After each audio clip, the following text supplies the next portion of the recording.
Jewe kamana je no kubindago mishi somba kara babanyi banyi baje nanje ntahura siga inzu yugaye ifungu turubika ahantu hamwe ariko nzanumva ngo banyibye amasafuriya ndabura amasari nkabona kamanibwa nande je ndakwiye kuzana muhoja anyiba ngaha hantu kuko je ngaha oya je sinobisabira ko je simba kara babanyi banyanka ntavyo je ntavyo ahantu twaca abantu babiri nibiki wewe nibikira ntavyuzi ntakubizo kuvyumva nidoga muntu abatse abantu babiri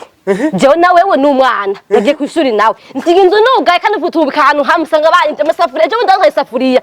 n'amasahani urira ko nakwiba rero oya sinakubwiye ntazi nakubari ariko nshaka kubikumenyesha ati bikiri biki reka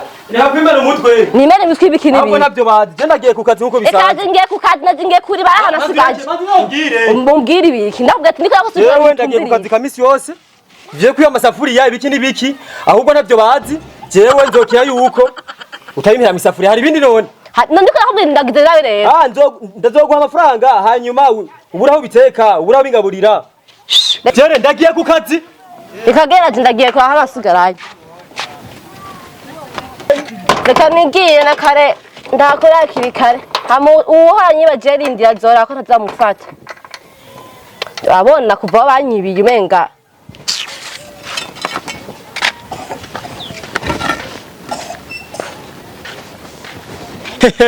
yavaze kurenga ndake be yarutwaye noba ngo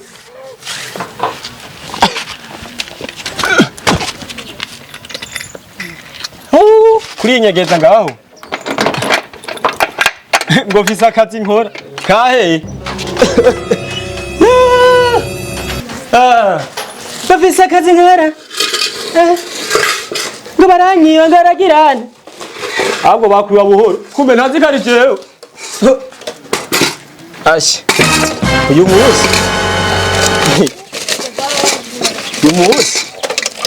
munsi ashi atampaye iporo birakwiye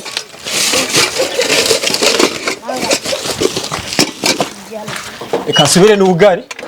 araza kumenya ko ari jewe sha waizo udafise akazi nkora kumbe ni mtsubuzi ndamufise mba ndushe kamana yo hano haraho hari hatoye muga ndarushe kwe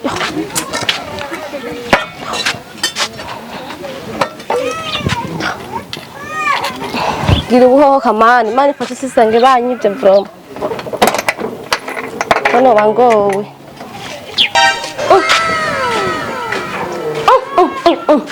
mana anjiwe nawe nakagendera ubu nanga abantu busafuriya amasahani mbabuwe yose batwanye no kuba ubundi abigenza gute mana we je ndagowe n'ukuri mbe simbabaza babanyi mana we je ndagowe n'ukuri imbawe abo bayitwaye n'ubuhonda bimuhera ndabiteka gute mana we je n'ukuri ndagowe no munsi none sinobakarwa nk'ababanyi banyanka mana we oya madame yambi bisa cyane buhinze uhimbira hiye banyize ngaho ko ngo yambi urira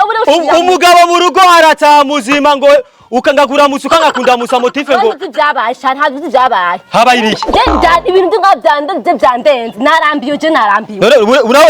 unaho habaye ikiri ubu basinze bayitwaye amasani yose yasigaye sinze bayatwaye amasiporo ubuho nibona ubimpa ndabiteka mu biganza ntavyo ushaka renda biguhe abagabo nigo mwapfuye ushaka ndabiguhe mu bintu biki ubikumpe biki abagabo iyo kayasigura ibintu mubwabo mufite mwe nigo mwapfuye mwebwe abagabo nigo mwapfuye umuntu yasigurira ibintu byo mu rugo ntimubwabo muvyumva abagabo banne biki gihe je bananiye je birakuraba yanangahe shira yakuye hehe oya ana ucyutwenga nyinyi umbiriza jambuye ku kazi Jesse ndi wewe ugenda kwangara ngo ngiye kirima jambuye ku kazi noti 10 hangene kuresha 5 icyagama biki gihe cyatanu cy'umukino cyatanu ucugenda kuri ya misumari indagara jewe umunzarengo ngi icyatanu ngaha uragura ibiro bibiri by'umuceri igihumbi n'atanu byarazimbutse umuceri nangakira sawa ntacyo genda ukoresha ibikenewe urakoze jewe umuntu w'umugabo apana abantu bagore mugenda kwangara bakurima muzokura mwiki cengiye gukora amadiri ku kazi kiwanje no cyacu ubucenzana shira amahera yavuye tane amazi ni nwere banyije Je urabimpa mu ntoki ndakwereke mani ibyo bisigaye bigoye kose umwanya amazi nwere muntu w'umugabo jewe aho ndi mugabo atanga raso y'ibihumbi 10 kiretse jewe naho ndukuramwe cyatanu Madam Sakara cyane kwa nyenzi please Ariko ndozi igikombe mbega cishinaga wibuka kwifuka bwake mbega hasigaye kinyero cagitwara cyo nyene you are foolish yantamike bambe yanweshe abagabo bikigira nabo nyene dusigaye tubana turago Duza uri kurangabaza ngaho namba ntagwera zo 10 kuramwe cyatanu Showe musi hoho Yandaye imene hakiri kare none Ashi Atamba iraki Ekanugari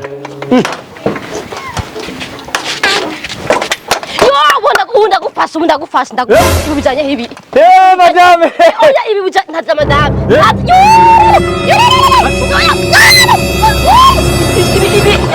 ibi bijanye hibi Girange ndakoza amasahani Karasohora yoze wewe Karasohora yoze madame nabonye kube ni oya ndakumva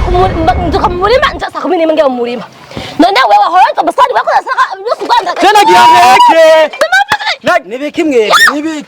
Nibiki mweke ko muguma mujana nibi Reka nakubwira mutware uwo mugabo wanje vuga umuya ko ndubura umugabo tekeza mvuge urumva uwo mugabo ubusafuriya asanga batwaye imbaba nkasanga batwaye wabona yimba wazagenda gutwara imdusi banyitse akayakana kutankubita ndamufasha nyuma yo mana wenda ndagisubiza cy'umugabo kamana muraje je uranzi ko ndubusuma cyanga nunzi ngaha nabago mukori jegwe kwera nzi yuko wari wambwiye kuzindukiye kudandaza je nagira mfata inyenero z'amasari n'ibyombo wahoriyo ndabikoze uyu munsi kwera kare ho bavugisha barire nani je naje gusevinga ibitutsi byanyu ucinga oya none ariko ndiko ukuri je izuba riva mani vuga yo ndakugomora iko ugamutambuka ubwa mbere yazanye imbabura yazana amasafuriya nje nabiguze madame hari musari bwafite jewe madame gasyo igisuma n'igifashwe ubuhonda gufasha nagasnaye nigure wari gatwaye sinarinzi kumeza uko wewe uri kirofa vuga ibindi ntabindi nabyo umvirize ibindi nabyo madame je nagenda yoza amasahani nukuri warambi ntajya mufise cyo kuvuga wewe unye narinje ngaha kuri gahunda yo gutora no masahani nayo aya nyene ano yaje gutoga atwaye nayo wa mugabo we uri ki hari umuzwana naguhira so ibumbi 10 wewe ukura mu cyatanu aho ndakabona mugabo w'igisuma yiyera abagabo buno munsi muri bibwa ikigaba nk'abacu bwanwa nk'agasogoro ndagusaka iko kwiyiba mu rugo sha wowe sambura kwawe nanje nzorugusamburira kuva kuwa mbere nakabereye umugabo yiyiba agarukoye ubwa umviriza ikigabo cyawe n'igisuma ndagihaye amafeka abiri abiri yagiye gushimira kumbabura ahubwo rero we komeza usambura kwawe kuko umuntu asambura urwiwe wese bamutiza umuhoro